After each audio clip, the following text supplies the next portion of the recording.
welcome back to my channel and welcome to another episode of Mondays with Mandy. So if you guys didn't already know this, I don't know where you've been, but I've been working on a cruise ship for the last 4 years as a production singer. So of course I get a lot of questions about what ship life is like, how do I like working on a ship, and the most recent question I've been asked is what do I bring on my cruise vacation? So I'm gonna give you guys my best tips and tricks on what to pack for your cruise vacation. First, let's talk about your luggage. Upon arriving to the port, you are going to check your luggage just like you would for an airplane. However, your luggage may not get to you for a couple of hours, even after dinner in some cases. So just realize that you'll be separated from your luggage for quite some time. What you're gonna wanna do is pack your essentials in your carry-on that you're gonna need to freshen up or change your clothes throughout the day. So your carry-on should include the following things: a passport, government issued ID, and your travel documents. Double, triple, quadruple check for those items. Those are the most important things that you need to have on your person when you're checking in for your cruise. Medications is another very important thing. Because you're going to be separated from your luggage, you don't want to go an entire day without your proper medication that you use throughout the day. Also, you might want to take into consideration, if this is your first cruise, if you get seasick or motion sickness at all. If you do, there are a lot of options out there for you. There's seasickness pills, patches, and bracelets. So make sure you look into that before you come on your cruise. Also, the thing to remember about seasickness pills or any kind of medication of the sort does not work after you start getting sick. So you're gonna want to take that medication before we even leave the port and start moving. After you've checked in for your cruise, you will get something called a cruise card, or here on Royal Caribbean we call it a Sea Pass card. This is going to be your key and your credit card for the duration of your cruise. So you won't need any cash or credit cards to purchase anything while you're on the ship. You do, however, need your money and credit card when you're off the ship because they don't accept Sea Pass cards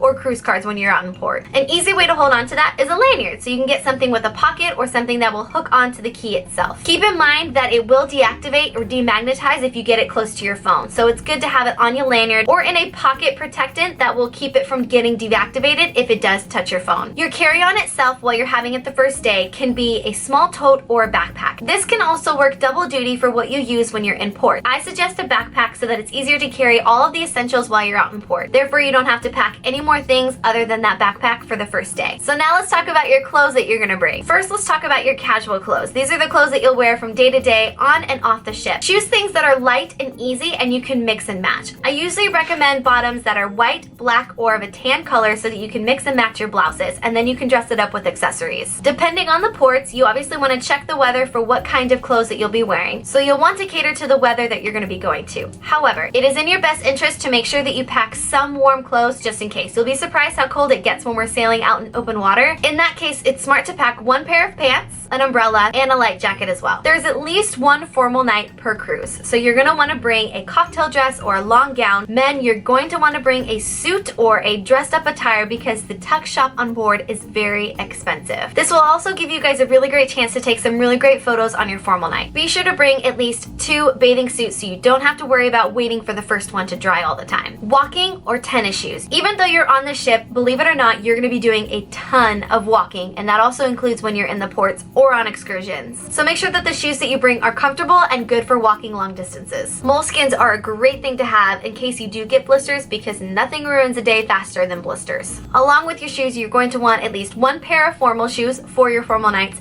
and flip-flops. Now, a couple of various items that can be easily forgotten. I would recommend using a camera with a rechargeable battery, so therefore you don't have to worry about the hassle of bringing your own batteries. Make sure to bring all of the chargers that you will need for your electronics. I also recommend having a portable one so that you don't have to worry about your camera or your phone dying while you're out in port. Post-it notes are a great way to communicate with those that are cruising with you, family and friends, as well as your cabin steward. A really great idea are door decorations, and it makes it a lot easier for you to find your own cabin when you're traveling down those long corridors. If you're traveling in a group, my mom and her friends used to do door decoration competitions so that whoever had the best decorated door won a prize. Of course, you are always going to want sunscreen, aloe vera, and bug spray. A nightlight. I know this sounds so silly, but if you happen to be on an inside cabin, those cabins are pitch black dark. And if you have to get up in the middle of the night, or if you're getting up in the morning, it can be so hard to see and you can stub your toe, and nobody wants that. There is a link for a nightlight down below that is battery operated, so you're not taking any electricity from the ship, and that way you're saving and conserving energy as well. Outlets in your rooms are very, very limited because we're always trying to conserve energy here on the ship. So do bring your extension cord, but make sure that you unplug it before you leave the room. Hand sanitizer! I can't tell you enough how important this is when you are on a ship. You are sharing the same handrails as about 1,200 other people depending on the size of your ship. If it's bigger, close to like 3,000 people are using the same handrail.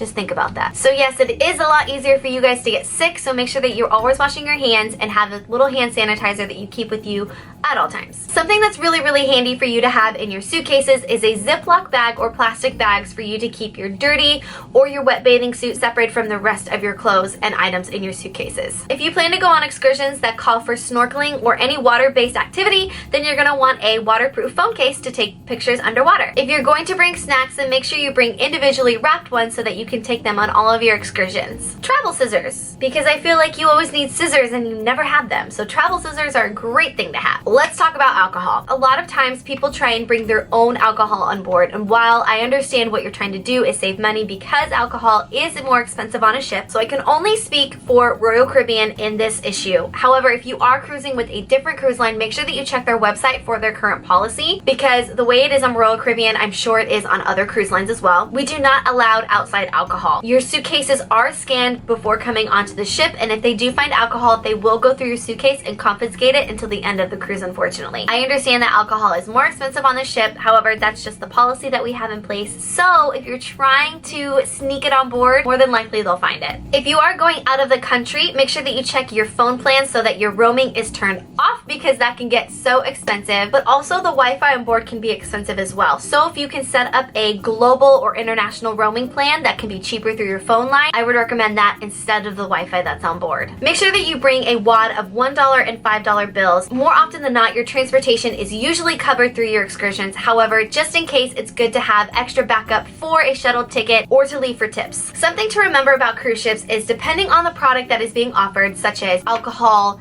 drinks, snacks, and medications are more expensive here on board. That's why it's really good for you to bring your own. However, the shopping on board is really fun and most of the time is marked down significantly. I have found some really great gifts for people at home for birthdays or for Christmas here on board. I don't think that I forgot anything, but in the off chance that I did, I created a Pinterest board for you guys to check out a whole bunch of my favorite articles that I put together, and that is all linked down below for you guys to check out. If this is your first or fifth or bajillionth cruise, it's always good to double check something that you might have missed along the way through those articles. Again, those are listed down below on my Pinterest board that I created for you guys. If I did miss anything and you guys have a suggestion, please leave them in the comments below for other future cruisers. That's it. That's all I have for you guys today. I hope you guys enjoyed this Mondays with Mandy episode, cruise ship spring break edition, as much as I did making it for you. If you guys are not already subscribed to my channel, go ahead and click this button right here so you don't miss out on any of the fun videos I have coming on my channel very, very soon. Also, if you guys are interested in this St. Patrick's Day themed makeup look, here is that link right here for you to check out. It is also down below, so click it if you would like to achieve this for the St. Patrick's Day. Super fun way to wear your green. You can also find me on all of my social media, Facebook, Instagram, Snapchat, and Twitter, and my website that is all linked down below for you guys to connect with me. I hope you guys are having a wonderful start to your day, and I'll see you in my next video. Mwah! Bye, guys.